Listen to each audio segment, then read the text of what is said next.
आज हम कौन से टॉपिक में डिस्कस करने वाले हैं वो मैं आपको लास्ट वीडियो में बता दिया था। आई होप आप पेपर और पेन लेकर बैठ गए होंगे। जो भी मैं आज आपको बताऊंगा वो आपको वीडियो पॉज करके नोट डाउन करना है और उससे आपको सक्सेसफुल ट्रेडर बनने में हेल्प मिलेगी। जैसे जैसे कोर्स में आगे बढ़ेंगे वैसे वैसे वो नोट्स आपको रिवाइज करने के लिए और प्रैक्टिस करने के लिए काम भी आ जाएंगे। तो दोस्तों नमस्कार, आप स्टॉकली चैनल देख रहे हैं। यहाँ पे मैं ऑप्शन ट्रेडिंग के लिए जीरो से हीरो तक का एक ट्रेडिंग सेशन का कोर्स बना रहा हूँ। तो आई होप आप इसे देख रहे होंगे और सीख रहे होंगे कुछ। अगर आप हमारे चैनल में नए हैं तो चैनल को सब्सक्राइब कर दीजिए, बेल आइकन को भी ऑन कर दीजिए। सबसे पहले आप एक बात समझ लो कि आपको फोकस करना है सिर्फ बड़े प्रॉफिट्स पर। आपको फोकस करना है सिर्फ बड़े प्रॉफिट्स पर और स्मॉल लॉसेस पर, ठीक है। तो एक बात मार्केट में हमेशा आपने सुनी होगी, मार्केट में सिर्फ दो प्रकार के लोग रहते हैं, ऑप्शन बायर और ऑप्शन सेलर, ठीक है। मार्केट में दो ही टाइप के लोग आपको देखने को मिलेंगे। और हमेशा आपने एक बात और सुनी होगी, ऑप्शन सेलर हमेशा बड़ा प्रॉफिट कमाता है, लेकिन मार्केट में जब भी एक बड़ा मोमेंटम आता है तो ऑप्शन सेलर बहुत ज्यादा बड़ी अमाउंट में पैसा डुबा भी देता है, बहुत ज्यादा उनका लॉस भी हो जाता है। तो ये सब के बाद आप सोच रहे होंगे कि भाई फिर मार्केट में ऑप्शन सेलर क्यों है जब इतना बड़ा लॉस होता है। तो देखिए, एक बात है मार्केट में, जैसे आपके पास अगर बड़ा कैपिटल है, 1 करोड़ का कैपिटल है, ठीक है, 1 करोड़ का आपके पास कैपिटल है, और मान लो कोई भी ऑप्शन अगर आपको बाय करना है, मान लो कॉल ऑप्शन आपको बाय करना है और उसकी प्राइस है अभी 50 रुपए के आसपास, ठीक है, 50 रुपए के आसपास आपकी ये ऑप्शन कॉल ऑप्शन की प्राइस है।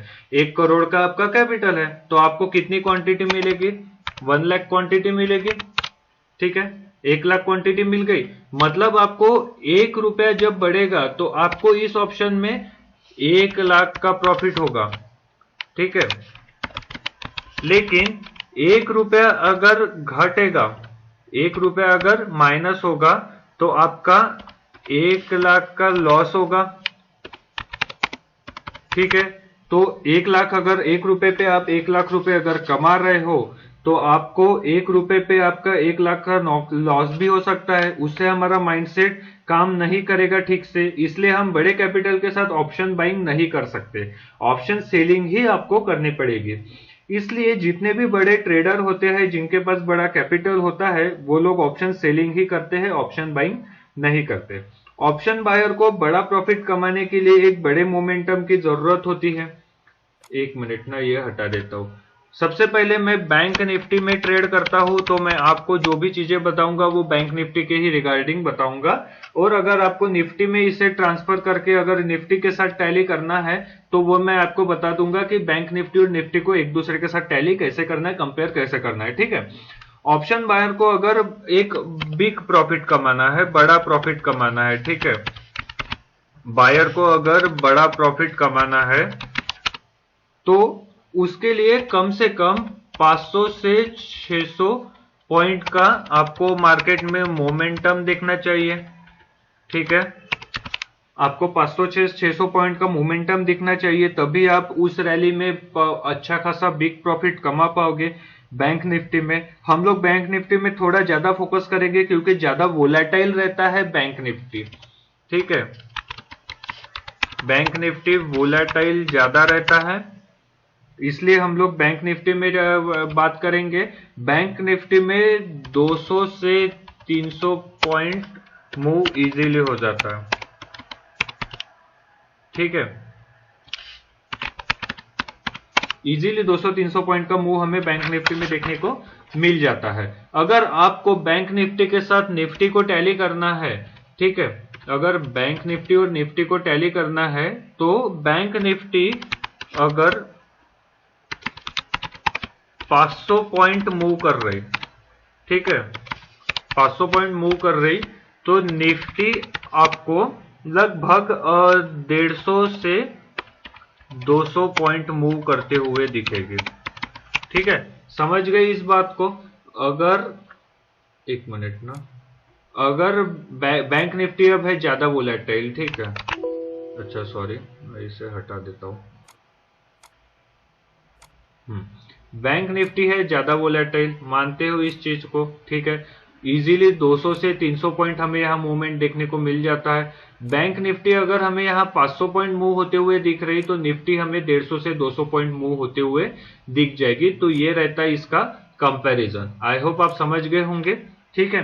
तो अभी हम लोग को जरूरत है बड़े प्रॉफिट की, 500 पॉइंट या उससे ज्यादा बड़े मोमेंटम की। इसलिए बड़े प्रॉफिट बनाने के लिए अभी आपको मेंटली प्रिपेयर कर रहा हूं मैं, क्योंकि आपको हर दिन प्रॉफिट नहीं होने वाला, ठीक है।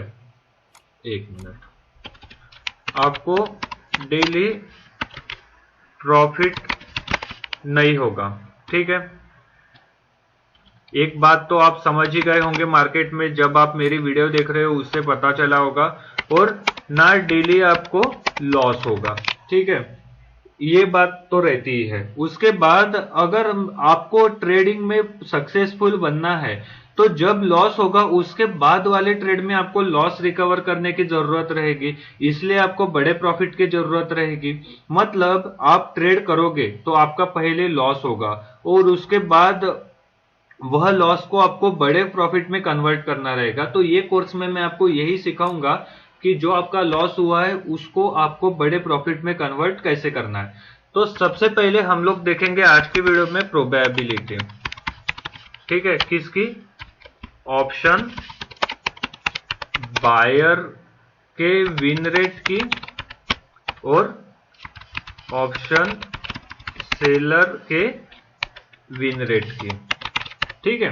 तो अगर आप ऑप्शन सेलर है, ठीक है, तो आपको कैसा, सबसे पहले चलो वन बाय वन बात कर लेते हैं। अगर आप ऑप्शन सेलर है तो आपको प्रॉफिट कैसे होगा ये आप पहले समझ लो।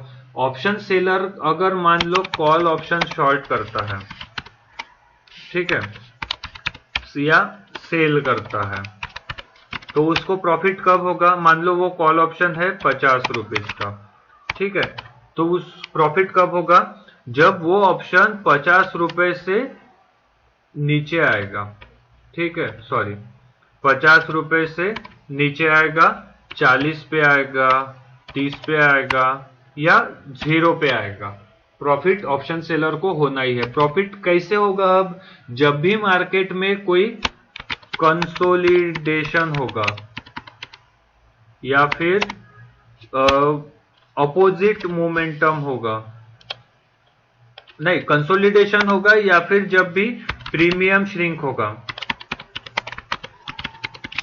तब तब ऑप्शन सेलर को प्रॉफिट होगा, ठीक है।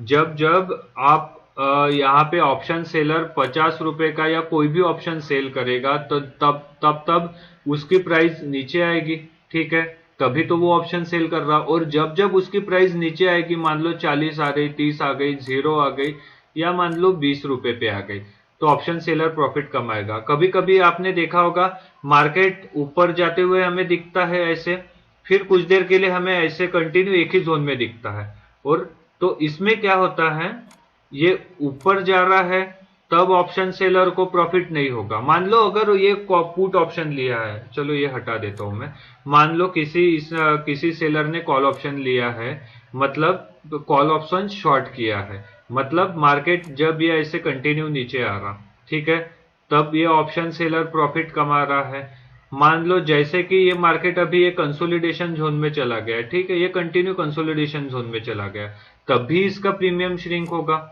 ये प्रीमियम श्रिंक होगा, तभी ऑप्शन सेलर प्रॉफिट कमाएगा। इसीलिए ऑप्शन सेलर की जो ये रहेगी, ऑप्शन सेलर का जो विन रेट रहेगा वो विनिंग या प्रोबेबिलिटी जो रहेगी वो 66.66% की रहेगी, ठीक है, ठीक है। प्रोबेबिलिटी जो रहेगी ऑप्शन सेलर के ट्रेड में प्रॉफिट कमाने की वो 66.66% की रहेगी। अब हम लोग आते हैं ऑप्शन बायर की तरफ, ठीक है, अब हम लोग आते हैं ऑप्शन बायर की तरफ। तो ऑप्शन बायर क्या करेगा? ऑप्शन बायर किसी भी ऑप्शन को बाय करेगा। मान लो अगर वो कॉल ऑप्शन बाय किया 50 रुपए पे, ठीक है, तो 50 रुपए के बाद ऑप्शन बायर को प्रॉफिट कब होगा? जब वो 50 रुपए से बढ़ेगा, 60 रुपए पे जाएगा, 70 रुपए पे जाएगा, 80 रुपए या उससे भी आगे, ठीक है, तो एंड सो ऑन। ठीक है, जब जब 50 रुपए के ऊपर जाएगा ऑप्शन बायर को प्रॉफिट होगा। लेकिन प्रॉफिट कमाने के लिए बिग मोमेंटम की जरूरत पड़ेगी, बिग मूव की जरूरत पड़ेगी। ठीक है, जब तभी तो वो प्रॉफिट कमाएगा। लिमिटेड टाइम में ही मार्केट को अप ट्रेंड में जाना पड़ेगा, तभी ऑप्शन बायर पैसा कमाएगा। मान लो जैसे अभी हमने ऑप्शन खरीदा है, कॉल ऑप्शन 50 रुपए पे खरीदा कॉल ऑप्शन, मार्केट ऐसे ऐसे कंटिन्यू ऐसे ऊपर जा रहा है। ठीक है, तो ऑप्शन बायर पैसा कमा रहा है, लेकिन ऊपर ऐसे जा रहा ऐसे जा रहा ऐसे जा रहा और सडनली यहाँ पे कंसोलिडेट होने लग गया, तो यहाँ पे प्रीमियम श्रिंक होगा। तो इस केस में ऑप्शन बायर पैसा नहीं कमाएगा, उसका पैसा डूब जाएगा। ठीक है, ऑप्शन बायर को पैसा कमाने के लिए सिर्फ ऐसा मार्केट रहना चाहिए कंटिन्यू अप ट्रेंड में, तब जाके ऑप्शन बायर पैसा कमा सकता है। कंसोलिडेशन में ऑप्शन बायर का हमेशा लॉस ही होने वाला है, और ऐसे में प्रोबेबिलिटी हो जाती है ऑप्शन बायर की विन रेट की तो 33.33% की हो जाती है। ठीक है, ये हुई ऑप्शन बायर की प्रोबेबिलिटी। ठीक है, आई होप आप नोट्स बना रहे होंगे। अगर हाँ, एक और इंपॉर्टेंट चीज, मैं कोर्स के बाकी के वीडियो के जो लिंक है उसका मैं प्लेलिस्ट बना के ऊपर आई बटन में लिंक डाल दूंगा और नीचे डिस्क्रिप्शन बॉक्स में भी लिंक डाल दूंगा, ताकि आप ये पूरा कोर्स जाके देख सको। ठीक है, अब हम लोग आते हैं आगे। बायर की प्रोबेबिलिटी कितनी बताया था मैंने, 33.33%। सेलर की प्रोबेबिलिटी कितनी बताया था मैंने, 66.66%। ठीक है, अब हम लोग आते हैं, अगर आप बायर हैं तो आपको बिग प्रॉफिट लेना पड़ेगा। ठीक है, बिग प्रॉफिट लेना पड़ेगा। बिग प्रॉफिट के लिए आपको क्या करना पड़ेगा, आपका रिस्क टू रिवार्ड रेशो बड़ा होना चाहिए। ठीक है, मान लो बड़ा मतलब एटलीस्ट 1:2 या फिर 1:3 या फिर 1:4 या उससे ज्यादा। ठीक है, मान लो अगर आपने कोई ऑप्शन 100 रुपए में खरीदा, ठीक है, मान लो कोई कॉल ऑप्शन 100 रुपए में परचेस किया। ठीक है, और आपने बेचा कितने पे, 150 पे। ठीक है, तो ये आपका प्रॉफिट तो देके जाएगा, लेकिन अगर आप लॉन्ग टर्म में देखोगे तो ये आपको लॉस ही देगा लॉन्ग टर्म में, क्योंकि इसमें आपका लॉस रिकवर नहीं हो रहा। ठीक है, लॉस रिकवर नहीं हो रहा, बताओ कैसे, क्योंकि इसमें अगर आप देखोगे रिस्क रिवार्ड 1:1 का भी नहीं आ रहा। आप 100 रुपए का अगर खरीद रहे हो तो आपका स्टॉप लॉस रहेगा 90 रुपए पे या 80 रुपए, 50 रुपए अगर आप टारगेट रख रहे हो तो 50 रुपए से ज्यादा का ही आपका स्टॉप लॉस रहेगा। मैं लिख के देता हूं, 1:1 का भी टारगेट नहीं ले रहे हो। ठीक है, क्योंकि इसमें आपका विनिंग स्ट्रिक कम रहेगा, विनिंग प्रोबेबिलिटी कम रहेगा। ठीक है, आपको मिनिमम ये 200 तक जाने का वेट करना पड़ेगा, तब जाके आप कुछ फायदा होगा आपको। ठीक है, आप लोग जैसे कोई ट्रेड लेते हो तो स्टॉप लॉस हिट होने का वेट करते हो, स्टॉप लॉस हिट होने का वेट करते हो, लेकिन टारगेट हिट होने का वेट नहीं करते आप लोग। आप लोग अगर स्टॉप लॉस हिट करने का वेट कर सकते हो तो टारगेट हिट होने का वेट क्यों नहीं कर सकते।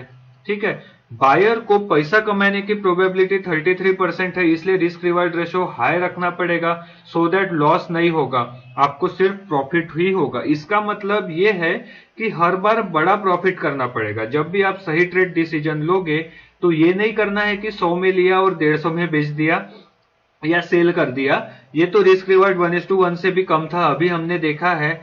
तो आपको प्रॉफिट में आने के लिए मिनिमम 1:2, 1:3 या 1:4 या उससे भी ज्यादा का रिस्क रिवार्ड रखना पड़ेगा। इसलिए आपको एक बात समझनी पड़ेगी, जब तक टारगेट हिट नहीं होता तब तक आपको ट्रेड से एग्जिट नहीं करना है। तो आई होप आपको ये चीजें समझ में आ गई होगी। अब हम लोग आते हैं एग्जाम्पल पे। जैसे देखिए कल एक्सपायरी थी, ये देखिए मैं कल ट्रेड किया था। ठीक है, ये देखिए डेट देख लीजिए, ये देखिए 19 जनवरी की हमें यहाँ डेट देखने को मिल रही है। ये एक्सपायरी की डेट है, आज की 20 जनवरी है।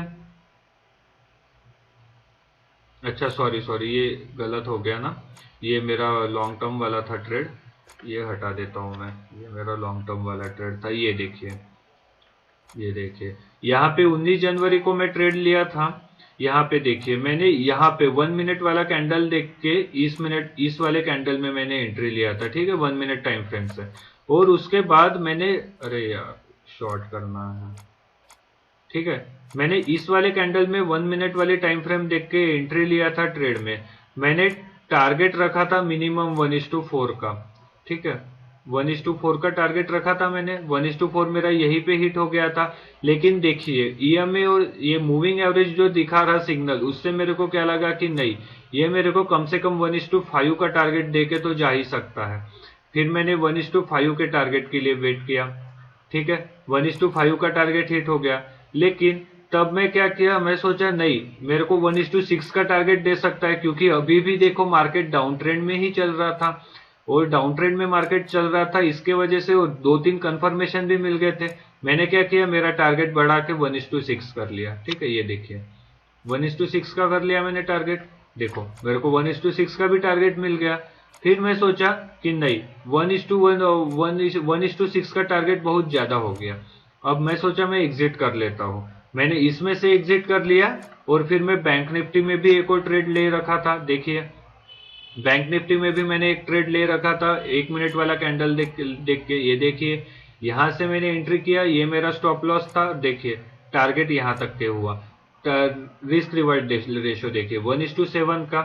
देखिए मान लो जैसे मैंने निफ्टी में 1:6 का टारगेट रखा था, बैंक निफ्टी में 1:7 का टारगेट रखा था, ठीक है। जैसे मान लो निफ्टी में मैंने बाय किया ऑप्शन 100 रुपए में, तो सेल कितने में किया, 1:6 मतलब 600 में। प्रॉफिट मेरा कितना हुआ, 500 पॉइंट का, ठीक है, 500 पॉइंट का प्रॉफिट हो गया, ठीक है। अब प्रीमियम में थोड़ा सा अलग रहेगा, लेकिन फिर भी इसी से हम लोग समझ लेंगे, ठीक है। बैंक निफ्टी में देखो बाय किया सपोज मैंने 100 में, सेल किया 700 में, प्रॉफिट कितने पॉइंट का मिला, 600 पॉइंट का, ठीक है। अब इससे आप समझ जाओ कि निफ्टी में 500 पॉइंट की रैली, मैंने अभी कुछ देर पहले बोला था बड़ा प्रॉफिट कमाना चाहिए आपको 500 से 600 पॉइंट का। देखिए 500 पॉइंट की रैली मिली, 600 पॉइंट की रैली मिली। अगर मैं कल का मेरा ओवरऑल अगर मैं मेरा प्रॉफिट बताऊं, तो मेरा प्रॉफिट बहुत ज्यादा था, नियर अबाउट अगर मान लो तो फिर भी मेरा 50K से ज्यादा ही था, ठीक है। ये देखिए 50K से मेरा ज्यादा ही था। आपको मैं प्रॉफिट लॉस क्यों नहीं दिखाता, आपके डाउट में ये आ रहा होगा, तो आप एक बात सुन लीजिए या समझ लीजिए, मेरा प्रॉफिट एंड लॉस देख के आपको कुछ नहीं मिलने वाला, ना उससे आपको फायदा होगा ना उससे आपका लॉस होगा। मैं दिखा दूंगा, उससे मेरा भी कुछ फायदा नहीं, मेरा भी कुछ लॉस नहीं। लेकिन यहाँ पे जो लोग सीखने के लिए आए हैं एजुकेशनल पर्पज से, वो लोग सिर्फ सीखने पे फोकस करेंगे, ना कि मेरे प्रॉफिट लॉस पे, ठीक है। तो मैं जो भी चीजें बना रहा हूं उसके आप नोट्स बनाओ और उसे बैक टेस्ट कीजिए, ठीक है। तो ये थी आज की वीडियो। अब बात आती है असाइनमेंट की। तो असाइनमेंट में आप क्या करोगे, मार्केट में आपको देखना है पिछले 3 महीने में, पिछले 3 महीने में कौन से दिन में 300 पॉइंट की ज्यादा 300 प्लस पॉइंट की रैली या मूव देखने को मिला हमें बैंक निफ्टी में, ठीक है। और 100 पॉइंट से ज्यादा की रैली या मूव कब या कौन से दिन देखने को मिली हमें निफ्टी में, ठीक है। ये आपको नोट डाउन करके रखना है, ये आपको एनालाइज करना है और स्टडी करना है। तो ये रहेगा आपका असाइनमेंट पिछले 3 महीने का क्या रहेगा करके। अब मैं बता देता हूं कि अब हम लोग अगली वीडियो में क्या सीखेंगे, मैं आपको अगली वीडियो में क्या सिखाऊंगा। तो जैसे कल एक्सपायरी थे, एक्सपायरी वाले दिन मैंने बहुत बड़ा ट्रेंड मार्केट में देखो डाउन ट्रेंड चल रहा था, इतना बड़ा ट्रेंड मैंने कैसे कैप्चर किया, मेरे को कैसे पता चला कि थोड़ा और टारगेट मैंने बढ़ाना चाहिए, मैंने थोड़ा और वेट करना चाहिए बड़े प्रॉफिट के लिए। तो मैं आपको कल की वीडियो में यही बताऊंगा कि मार्केट में ट्रेंड आइडेंटिफाई कैसे करना है, ट्रेंडिंग मार्केट को कैसे पता लगाना है कि भाई आज मार्केट कौन से ट्रेंड में, डाउन ट्रेंड में, अप ट्रेंड में, या पूरे दिन कौन से ट्रेंड में रहेगा। तो ये सब चीजें मैं आपको कल की वीडियो में बताऊंगा। आई होप आपको वीडियो अच्छी लगी होगी, आपने पूरे नोट्स प्रॉपरली बनाए होंगे। वीडियो यहां तक देख लीजिए, वीडियो अच्छी लगी तो प्लीज वीडियो को लाइक और शेयर जरूर कीजिए। चैनल में नए हो तो चैनल को सब्सक्राइब कर दीजिए। तब तक के लिए हम लोग मिलते हैं अगली वीडियो में। तब तक के लिए बस आप अच्छे से प्रैक्टिस करते रहिए और देखते रहिए कि आपका क्या गलत हो रहा, क्या सही हो रहा। ठीक है, तो चलिए मिलते हैं हम लोग अगली वीडियो में। तब तक के लिए धन्यवाद।